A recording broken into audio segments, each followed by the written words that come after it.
That's a more confident Alan Border.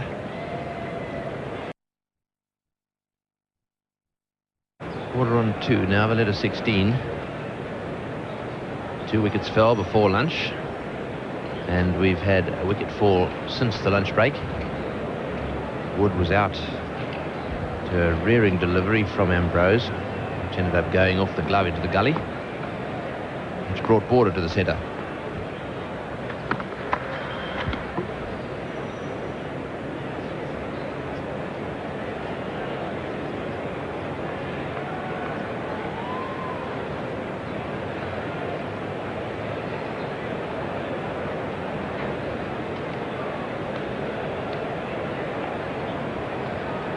Mike Valletta is short by comparison with most of these West Indians. Very compact, very quick, good fielder too. Very quick between the wickets. He really will be hoping for a big score here. It will be a great confidence booster for this young man. He's worked very hard for his test match spot. He's only 25 years of age. And as you can see, there's only 6 test matches. Batting average at the moment looks pretty ordinary at 23. He's a better player than that average. But it's early days yet. I think he's going to play a few test matches. But in order to do that, he's going to have to be relatively successful against these West Indians to keep his place in this side. A lot of pressure for batting spots. A lot of the West Indians were comparing Mike Valletta to Bruce Laird after his innings in Perth. Match-winning innings for Western Australia when he got 81 not out on a cracked pitch on the last day. A player with plenty of guts like Bruce Laird, one who rather gathers his runs. And Desmond Haynes was saying that he reminded him a lot in his stature, his build, his approach to Bruce Laird. Of course, he would have watched Bruce Laird, that plucky little opening batsman from Western Australia, during his career with the state.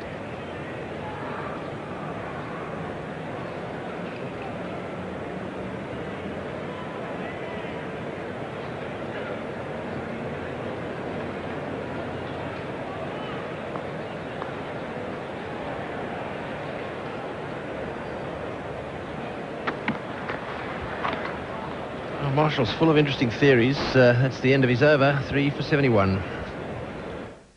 Adjudicating that Alan Border had hit that one with his glove.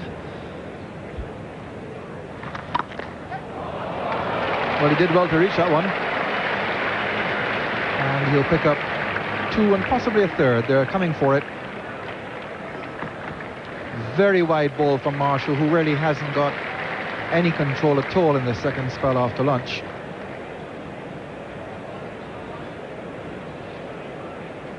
Certainly swung, and that was a bad shot really. He really did go after it, reaching away outside off stump, and eventually got away with it. And so it's now Stephen Waugh's turn. He's been under a fair bit of pressure. He has a tremendous amount of talent. Can this be time for Stephen Waugh? Let's hope so from Australia's point of view. Well, he would have stayed in the pavilion and watched David Boone do the same thing, patting a ball away which came back into him. Luckily it lifted. Yes, that was a beautiful delivery, and it certainly had Stephen Waugh completely foxed. I think he thought the ball was going to swing away.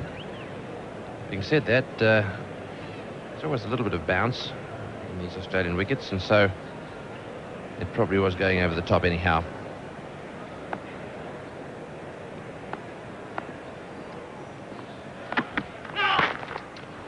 Good shot. Took it off the mark, got right inside of it, turned it away behind square.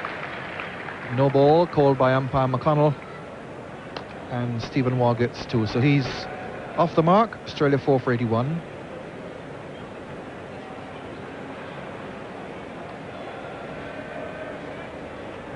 Ball certainly still swinging around for Malcolm Marshall. Just wonder whether he's perhaps not trying to mix them up too much. He's bowling an in-swinger and then an out-swinger. And as a result, he hasn't really mastered his direction today. That was better. Bang on target. And that's where he wants to be for the new batsman, not to give him any chance of getting a sight of the ball wide. No chance to settle in. Be right at him from the beginning. Testing time here for Steve Waugh. Disappointing tour of Pakistan. Some doubt in some minds over whether he would have held his place in this Australian team.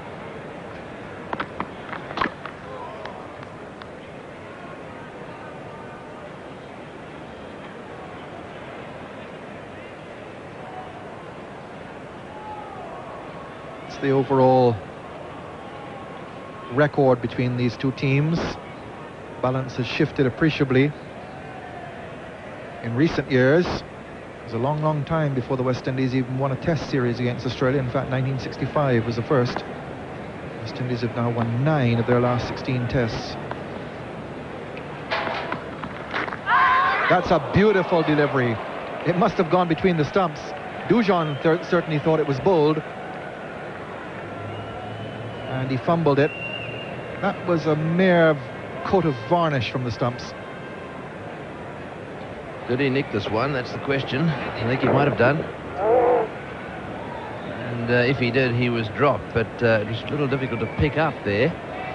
The reaction of the bowler would suggest that he thought it had bowled him. I think they all thought it was that close that it was going to hit the off stump. Couldn't pick up any deflection.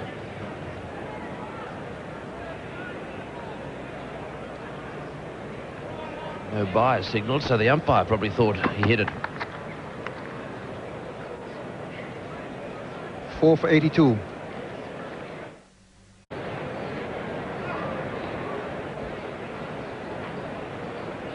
Australia 4 for 82.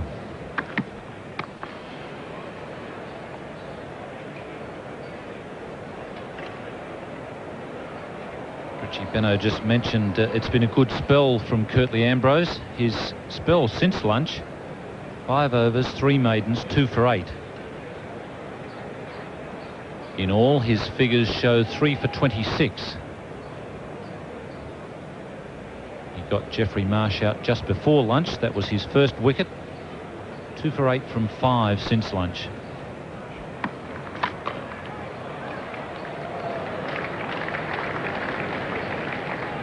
The lunch here at the Gabba didn't used to be one of the highlights of the summer, but obviously it has improved. Certainly agrees with Curtly Ambrose, whatever they're serving at lunch here at the Gabba.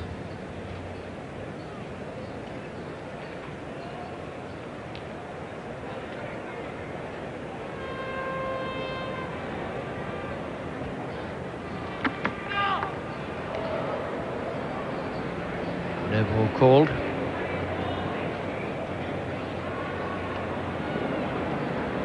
I don't know what they serve for lunch these days to the players, but it used to be the almost inevitable salad,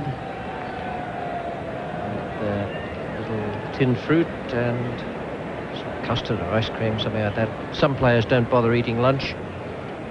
Some will have plenty.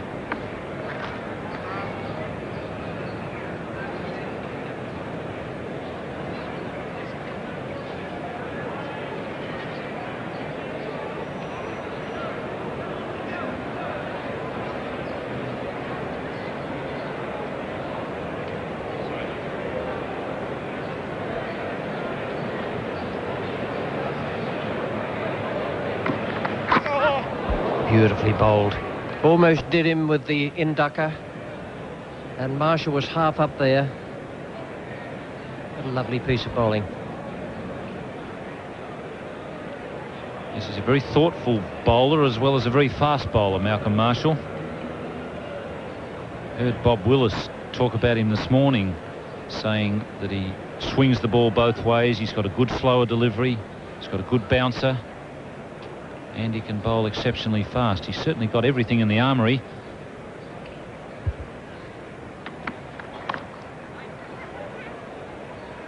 But most importantly, he's always thinking, always planning. I think that's one thing that you should remember about the West Indies. We talk a lot about the fact that they've got a great pace attack.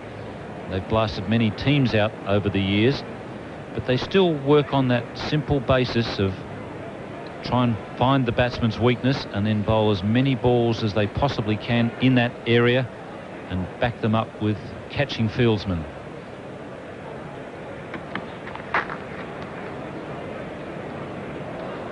It's 4 for 83. Everybody needs a break, whether it's from business, home, neighbours, kids. So this weekend, why don't you break out and have a world holiday at Observation City? Book now for a luxury weekender at Observation City. One last corner, one last group of cars, and he's brought off a remarkable... Oh no, he's lost it! Oh, with only one corner to go. If only he'd stuck with Dunlop.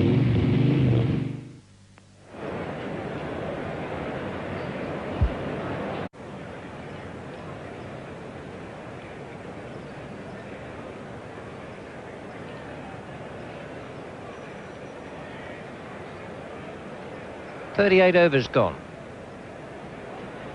27 to Marsh, 10 to Boone, 6 to Wood and 4 to Border. And one more to the total, I should think. Well, it says that the batsman should be able to reach the ball from a position where he's taken up his normal stance. Stephen Waugh could have handled that all right with a 9-foot bat.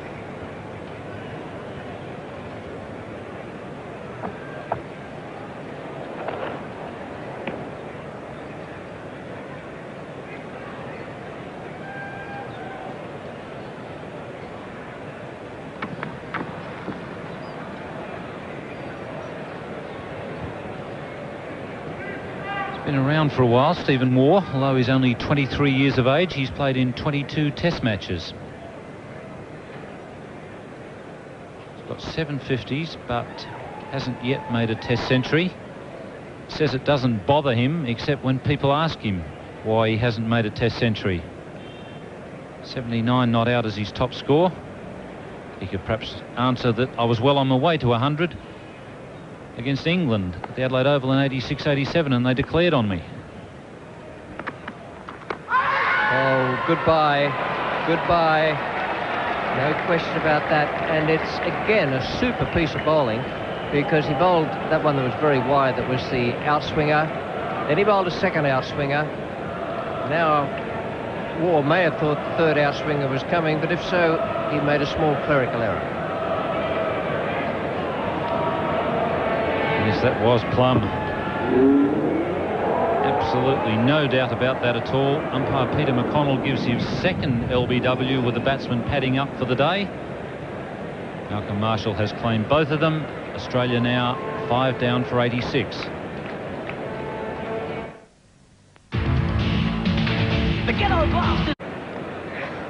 You wouldn't quite mark this down as the ideal moment to make your batting debut in Test match in Australia, but Ian Healy is out there with the job to do.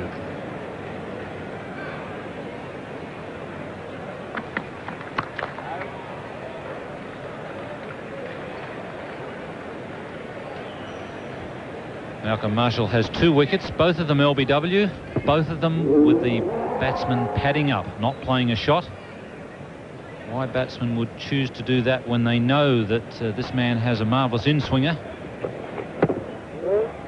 not sure that I could explain. Stephen Waugh looked a little surprised when he was given out.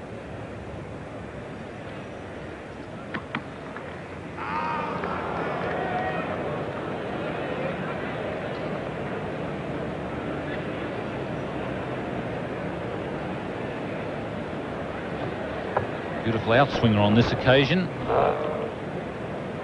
So he's going through the repertoire.